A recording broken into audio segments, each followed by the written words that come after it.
তোমাদেরকে আজকে আমি দেখাবো কিভাবে চিকেনের সঙ্গে ফুলকপি একসঙ্গে রান্না করা যায়। এখানে আমি 300 গ্রাম মতো চিকেন নিয়েছিলাম আর নিয়েছিলাম ফুলকপির কিছু অংশ। আর এখানে আমি আলুগুলো ভালো করে ভেজে নিয়েছিলাম। আর এখানে দেখতে পাচ্ছ আমি পেঁয়াজটা কিন্তু বসিয়ে দিয়েছিলাম। আর যে রসুনগুলো ছিল সেটা কিন্তু রসুনের কোয়া ছাড়িয়ে নেওয়ার পর কিন্তু এটাকে পেস্ট করলে হবে না, এটা কিন্তু আস্তে আস্তে রাখতে হবে। যখন পেঁয়াজটা লাল হয়ে এলো সেটাতে আমি দিয়ে দিলাম চিকেন আর ফুলকপি।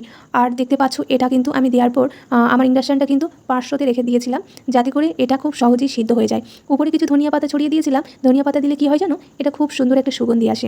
তারপর এটা দেখো আস্তে আস্তে কালারও চলে আসছে।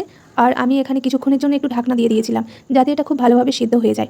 তারপর এখানে আমি ঢাকনা দেওয়ার পর এটা কিন্তু আমি আবার কিছুক্ষণ পর খুললাম, কারণ এটা একটু নাড়াচাড়া করে নিতে হবে ভালো করে। তারপর আমার রান্না কিন্তু প্রায় শেষের দিকে। এবার দেখো এটা কিন্তু খুব সুন্দরভাবে সিদ্ধ হয়ে গেছে। তারপর আমি কিছু অল্প পরিমাণে জলও দিয়ে দিলাম। এখন আমার রান্না কিন্তু হয়ে গেছে, কিছুক্ষণ জল দেওয়ার পর আবার সিদ্ধ করে নিয়েছিলাম। এবার দেখো তো এটা কেমন হয়েছে।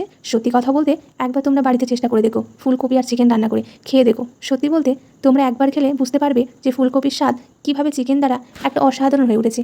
আর এত ভালো এটা খেতে।